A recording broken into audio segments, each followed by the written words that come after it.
The ground before you erupts, not with fire or sound, but with a silent, boiling motion. 1,000, then 10,000, black carapaces catch the light. A living river flowing from a crack in the earth. Each body moves with a frantic, desperate energy. Yet the river itself flows with an unshakable purpose. You're witnessing a civilization whose every citizen is an automaton, a biological machine born to serve.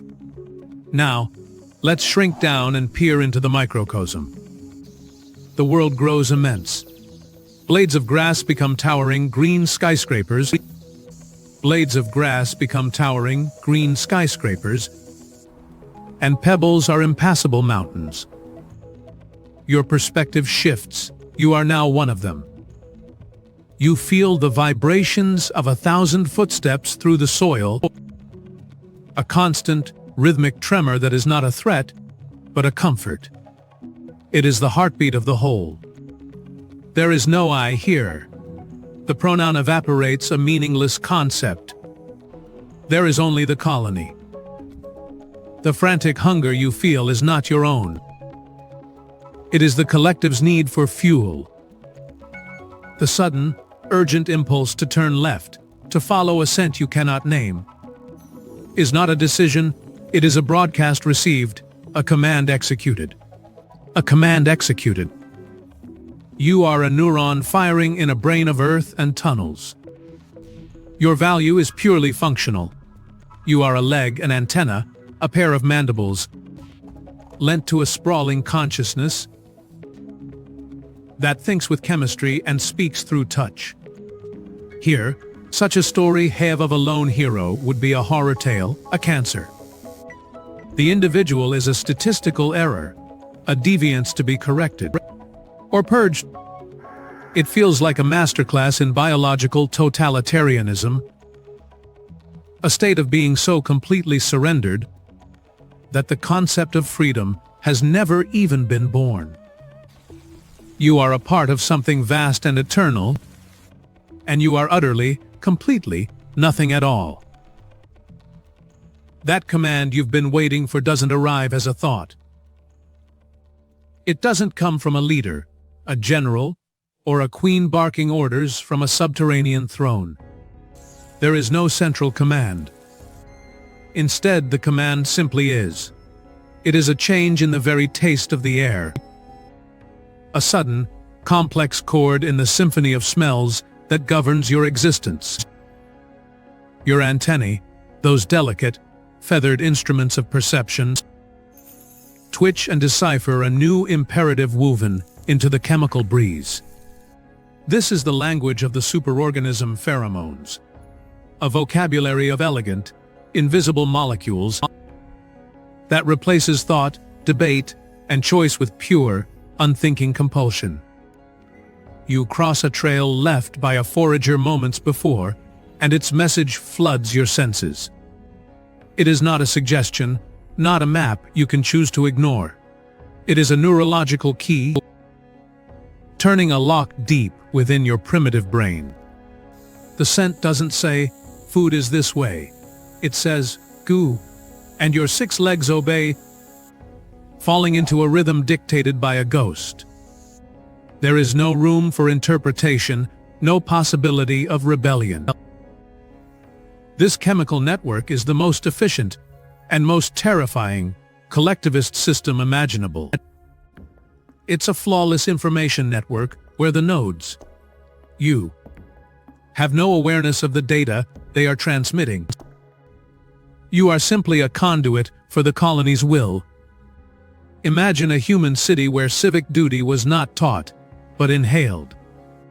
The result would be a society of perfect order and zero freedom. This is the reality you now inhabit. The pheromonal chains are invisible, but they are absolute. They bind you to your sisters, orchestrate your labor, and will, if necessary, command you to march to your own death without a moment's hesitation. The air is a tapestry of control, rich with the metallic tang of alarm, the warm, milky scent of the nursery, and the stark, acidic signature of a foreign enemy. The metallic tang of alarm. You do not read this world, it reads you, and it writes its desires directly onto your nervous system. The chemical trail you have been following ends here, at the base of a rising, earthen spire. The air is thick with the scent of damp soil, chewed wood, and the musk of 10,000 bodies working in unison. You have arrived at a construction site, but there are no architects, no blueprints, only the work, a relentless, synchronized ballad of creation. A relentless, synchronized ballad of creation. Each of your sisters brings a single grain of sand, a fleck of chewed plant matter mixed with saliva, and adds it to the wall. You find the spot where the chemical signal is strongest. Deposit your load, and turn back for another, your role in the grand design complete for now. You are building a cathedral, before you stands a termite mound, rising 20 feet from the savanna floor, a structure that, on a human scale, would be over a mile high.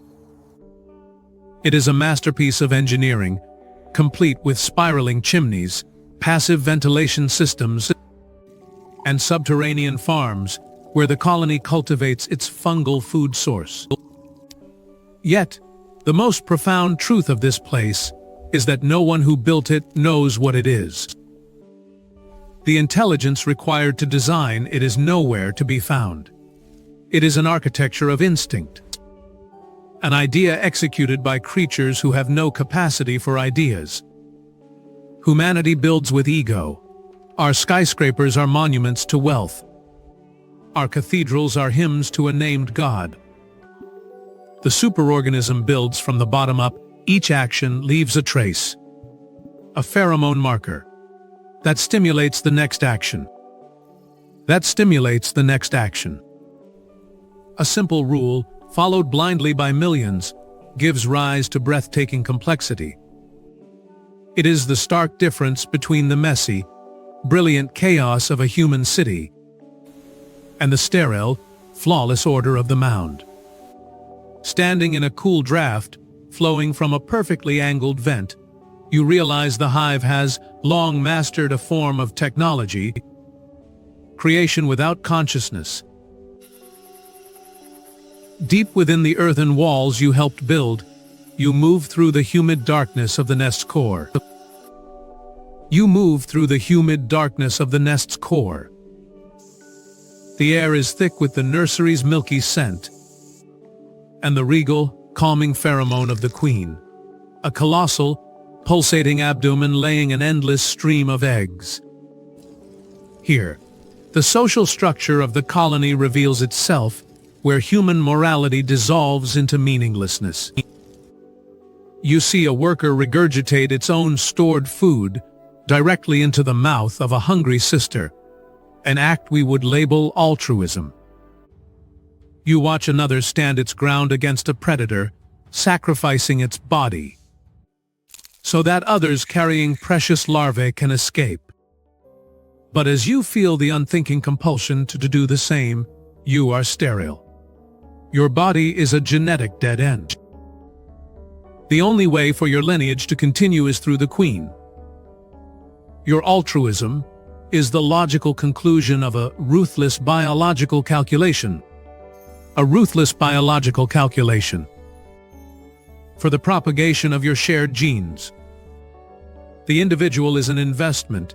It is time for the colony to cash in. You will do so without a second thought, for the thought itself is impossible. Then you see something that makes our human vocabulary recoil. You see ants of a different size and color, tending to the brood. They are captives now working for their conquerors. We call this slavery, but these words are ghosts here. The enslaved ants are not resentful. They are not plotting an uprising. Their chemical loyalties have been hijacked, governed by a foreign set of pheromonal commands. It is not an act of malice, it is resource acquisition. The moral dimension is an invention of our own minds, a story we tell ourselves. The superorganism operates on a simpler, more brutal code. If it works, it is right. Its social order isn't immoral, it is profoundly, terrifyingly immoral. The immoral logic that allows a worker to discard its dying sister is the same logic that governs the colony's relationship with the outside world. And that logic is absolute. A new scent arrives on the breeze, a sharp, alien signature that cuts through the familiar fragrance of your own nest. It is the chemical footprint of a rival colony, a competing superorganism. Instantly, the productive hum of the collective shifts to a high-pitched electric buzz. An alarm pheromone cascades through the tunnels as a biological activation switch. The command is singular and absolute: exterminate. You are no longer a builder or a forager. You are a soldier. You have no choice in the matter. You pour from the nest with 100,000 of your sisters, a living black tide that surges across the ground, to meet an identical tide flowing from the rival mound. The world becomes a chaotic maelstrom of clicking mandibles and twitching limbs. This is total war in its purest, most undiluted form. There are no non-combatants. Every worker, every drone, every egg and larva of the enemy is a target. Every egg and larva of the enemy is a target. You lock your jaws onto the leg of an opponent, even as another sinks its mandibles into your own thorax. There is no pain, no fear, no anger. There is only the overwhelming, chemically induced imperative to destroy the source of the foreign scent. To destroy the source of the foreign scent. Human wars are fought for flags, for gods, for ideas soaked in the complex emotions of hatred, honor, and rage. Here, there are no such illusions. This is warfare as a biological function, as clean and passionless as digestion. The enemy is not a villain to be hated, but a resource competitor to be eliminated. Your death, and the death of thousands of your sisters, is a calculated, acceptable cost in the cold arithmetic of expansion. The superorganism does not wage war. It is war. It is a restless, expanding entity, a conflict programmed into its very DNA. The war is won. The rival colony is dust. Territory has been gained, and the superorganism should be thriving, expanding, reinforcing its dominance. But the greatest threats do not always come from the outside. Sometimes, the enemy is a ghost within the system itself. Your perspective shifts now from the red earth of the ant mound to the golden, waxen architecture of a beehive. The air should be thick with the scent of honey. It should vibrate with the synchronous hum of 50,000 wings. Instead, there is a strange and unsettling quiet. The signal, the invisible chemical language that holds the world together, is fading. You witness a forager returning to the hive, laden with pollen, but it seems confused. It performs its waggle dance, but the movements are erratic, the message garbled. The other workers fail to respond. Drones wander aimlessly. Nurse bees neglect the brood in their hexagonal cells. It is colony collapse disorder, a slow, systemic unraveling. Less like a plague, and more like a collective amnesia. The hive mind is falling ill. The network is failing. The network is failing. When the signals that bind it become corrupted, the entire edifice of collective intelligence crumbles. The entire edifice of collective intelligence crumbles. It offers a haunting allegory for our own complex human systems, our global economies, our supply chains, our digital information networks. Are they not also a form of superorganism, reliant on a constant, trusted flow of signals? What happens when that trust erodes, when the data becomes noise? We watch the bee's confusion, and we feel a flicker of self-recognition. The true horror of this collapse is not the death of the individuals, but the death of the connection between them. The death of the connection between them. A single bee is not meant to exist. As the chemical network dissolves into static, the bees are not freed. They are rendered incoherent, lost in a world they are no longer equipped to understand. They become lonely, singular ghosts, haunted by the memory of a purpose they can no longer grasp. You pull back from the lonely bee, your perspective expanding, rising from the microcosm, until the hive, the mound, the entire natural world shrinks back to its familiar scale. You are human again. You stand on a balcony overlooking a city at night. The experience clings to you like a scent, close up on the person's face, their eyes reflecting the city lights, their expression pensive and changed. The streams of headlights on the freeway move, with the fluid purpose of a foraging trail. The currents of pedestrians on the sidewalks below flow and eddy around obstacles like a living stream. The currents of pedestrians overlaid with a visualization of fluid dynamics. From this distance, the chaos of millions of individual lives resolves into a pattern, a rhythm, a superorganism of concrete and light. We tell ourselves that we are different. Each human is a universe of consciousness, of free will. Each human is a universe of consciousness. We have merely traded biological pheromones for digital ones. You scroll through a social media feed, and an algorithm, a silent, invisible intelligence, curates a reality for you. It learns your desires, your politics, your outrage, and it feeds you signals that trigger predictable responses. A wave of collective anger functions with the terrifying efficiency of an alarm pheromone. The terrifying efficiency of an alarm pheromone sweeping through a nest. We have built our own invisible chains that thinks with clicks and speaks in code, forging a new kind of collective intelligence. The logic of the hive echoes in the sterile efficiency of our corporate structures and the brutal, passionless logic of our markets.